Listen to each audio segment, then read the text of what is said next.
Welcome back to section 8.3, kids.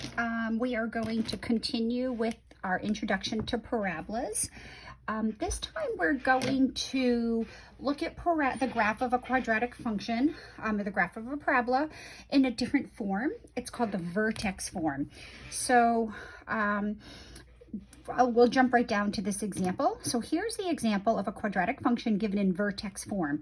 This is really a super handy form. You could always expand x minus 5 squared by doing x minus 5 times x minus 5, distributing the -2, and put it into the standard form that we saw in the last section, part 1 of section 8.3.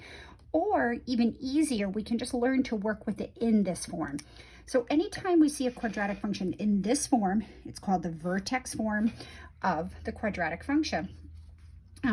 What's cool about this form of the quadratic function is that we don't have to work at all to find the vertex.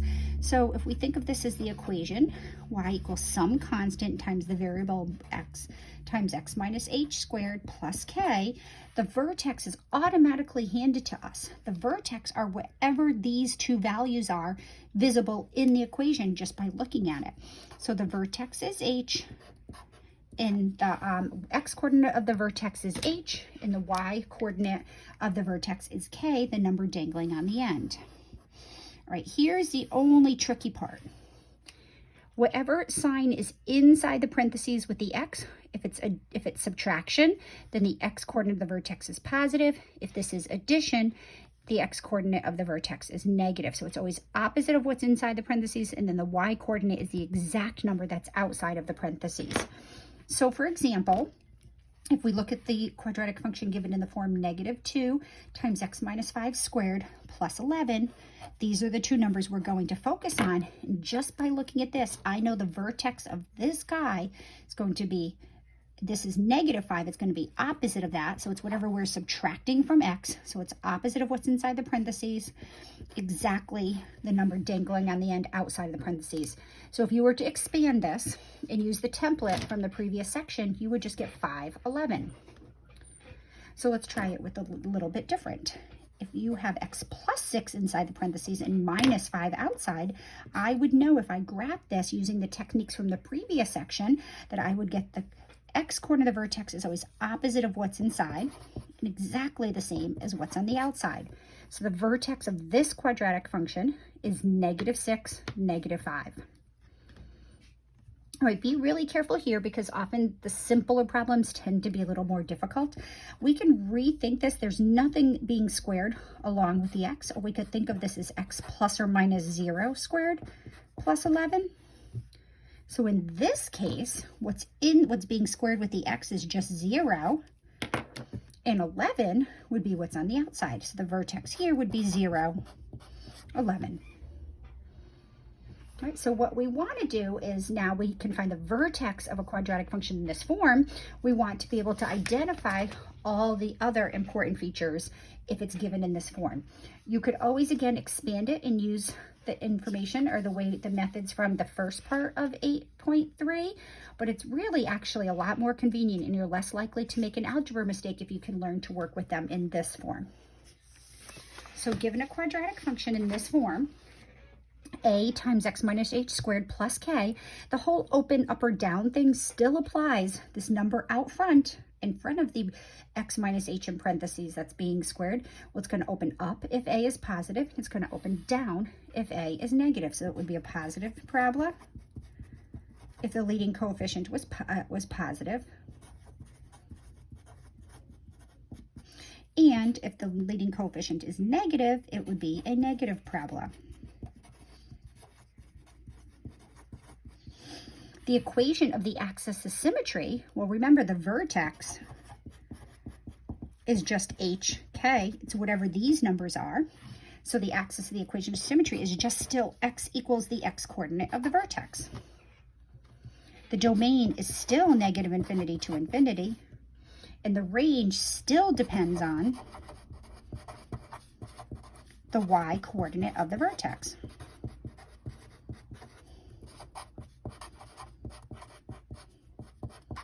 which would just be k. So our range is either going to be from k to infinity or from negative infinity to k. The maximum and minimum value is still depends on if it opens up or down, and is the y coordinate of the vertex still.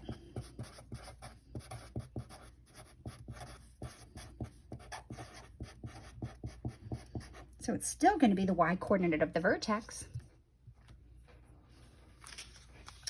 To find the y-intercept, we do exactly what we did previously, is we set x equal to 0 and solve for y.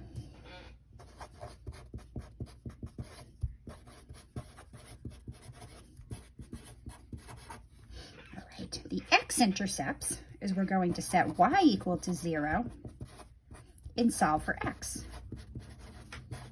All right, now here's where things get a little crazy, because if we set this equal to 0, so right here, ax squared a times x minus h squared plus k equals 0, and we solve for x, well, we're going to, and we could expand it out and use different methods, but this is already set up.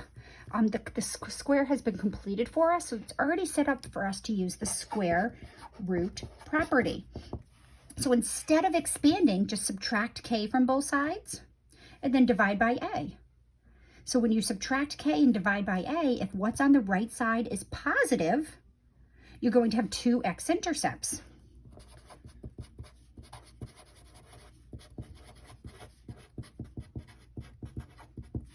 If what's on the right-hand side is 0, you will have one x-intercept. And if what's on the right side is negative, we'll be using the square root property, so we'll be taking square roots of negatives. So the solutions to this will be imaginary numbers, and you will have no x-intercepts.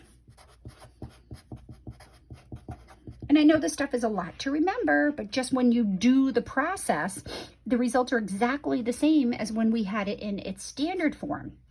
If the solutions to the quadratic equation are positive, you're going to get two x-intercepts. Or if you get a repeated solution, you'll have one x-intercept. Or if the solutions to the quadratic function are imaginary, you will have no x-intercepts. So not much is different. I would just suggest not expanding this out. So let's try to do one and see how really this is actually an easier process if you just convince yourself not to split it all up, okay? So let's see. I want to make sure I have my list here of everything we are going to do. Everything there is to do for this equation right here. Now, again, it's not going to say find everything. It's going to give you a list of things it wants it to find for each of these quadratic functions. Okay, the first thing that you should keep in mind is this opens up or down. Now, the leading coefficient is 2, so it's going to open up. It's a positive parabola because my leading coefficient is 2, which is positive. The vertex, now don't let the simplicity of this fool you. The only thing that's tricky, it's always opposite the number inside the parentheses. So my vertex is going to be at 4. The x-coordinate of the vertex is at 4.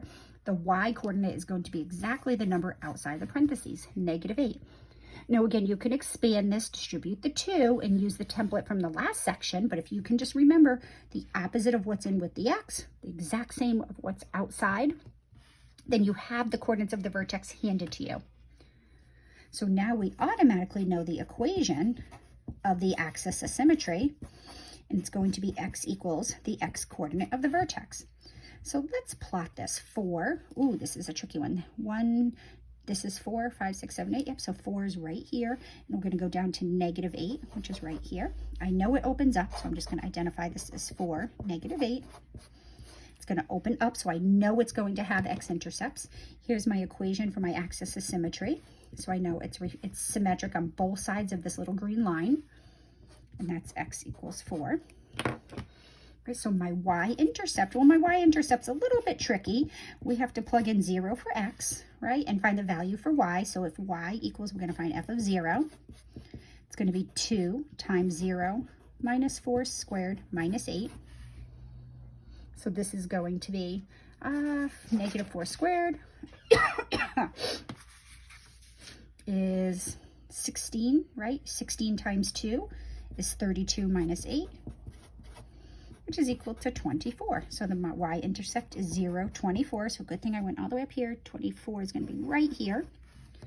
Now you could plot a couple more values, but I do know that this guy's partner point, notice that this is two blocks away from the center, the axis of symmetry. So I know its partner point is right here. So this is the point 0, 24. Now be careful because these are labeled a little bit differently. These are increments. This is the point, this is 4. So my first box is, each box is 2 units. So I moved the y-intercept is 4 units or 2 boxes to the left. So this must be 4 units or 2 boxes to the right of the axis of symmetry, which is at x equals 4. So this is going to be the point 8, 24. Same height and the same distance away from that line.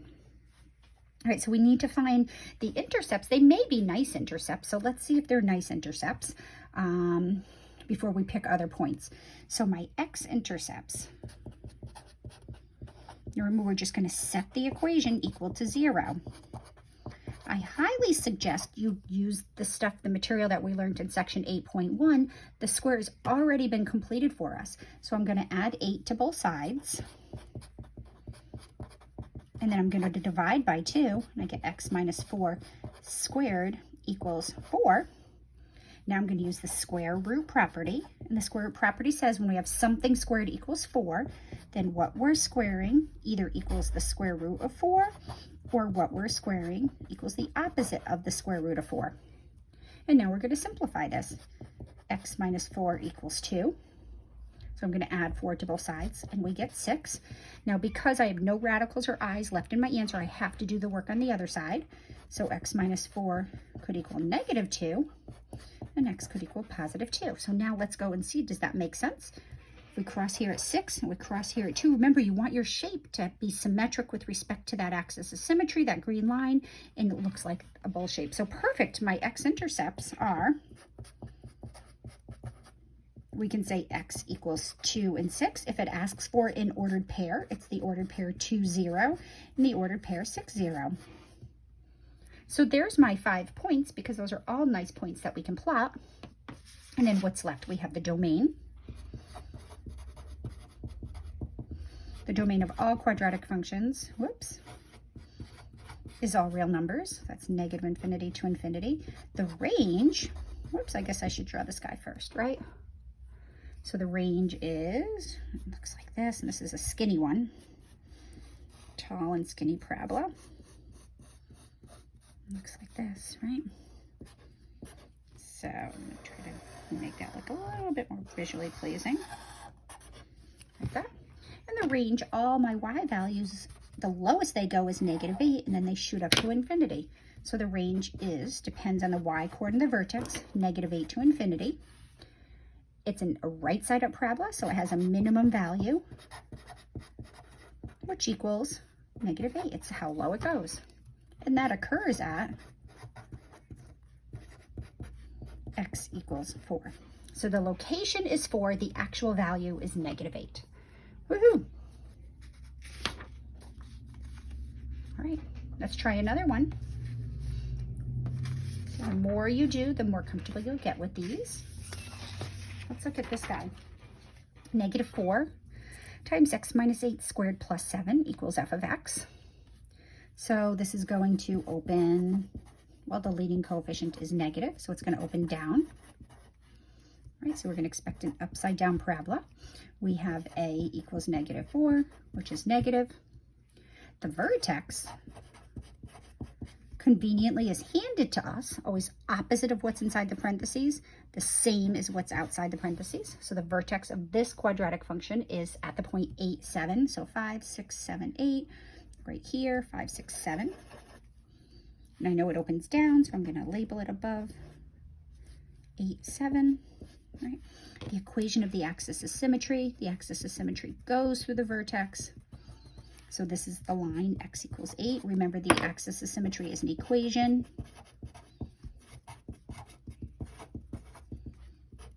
It's x equals 8. Don't forget the x and the equals.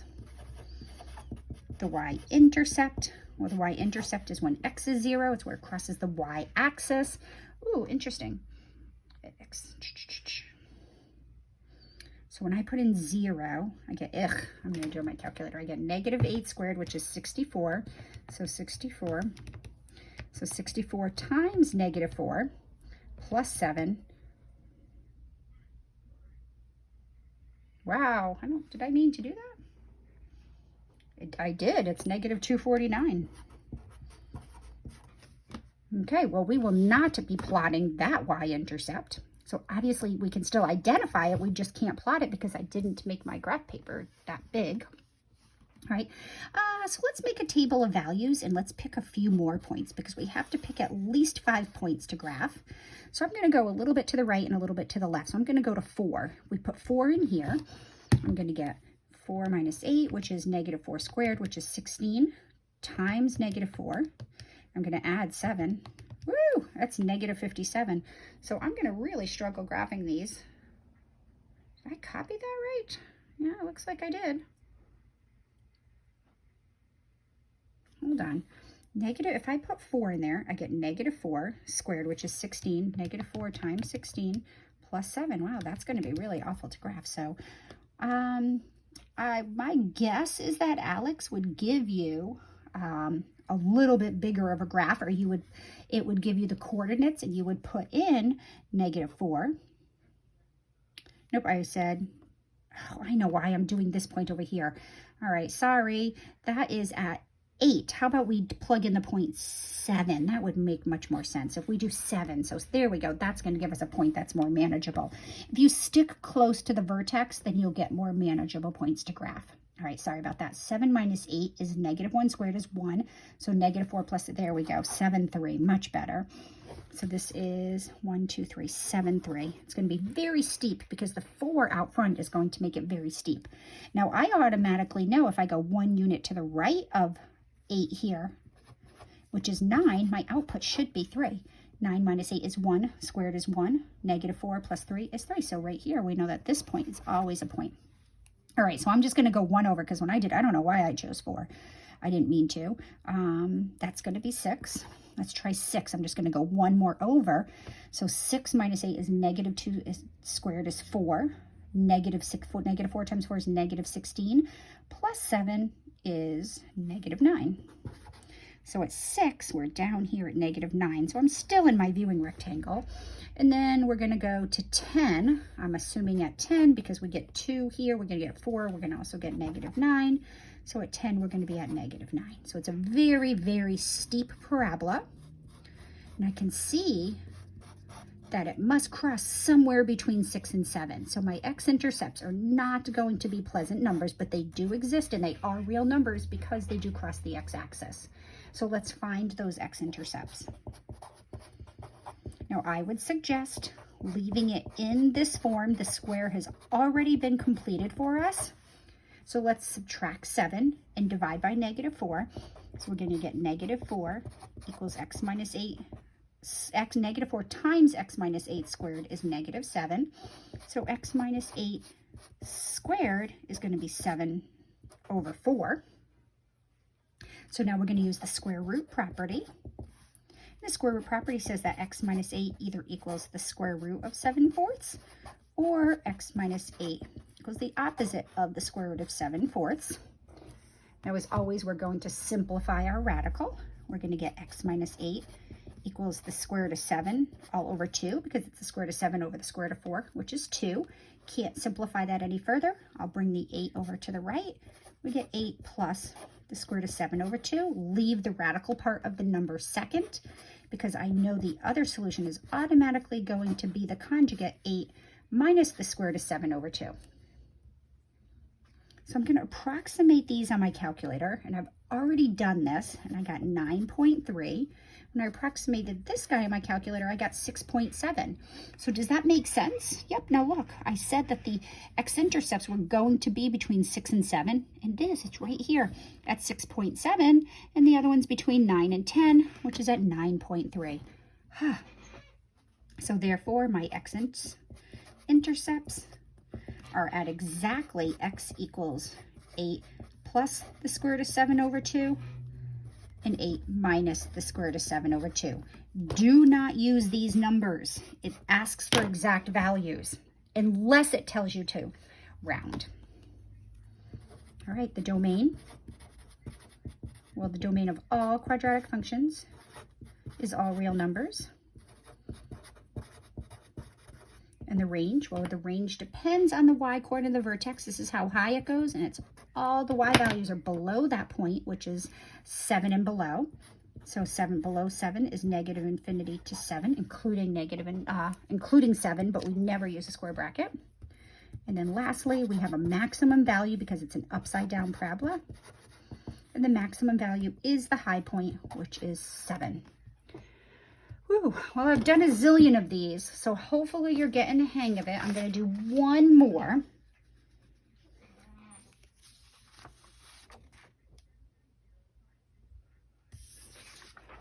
All right, and then hopefully that will be enough to keep you moving in your homework.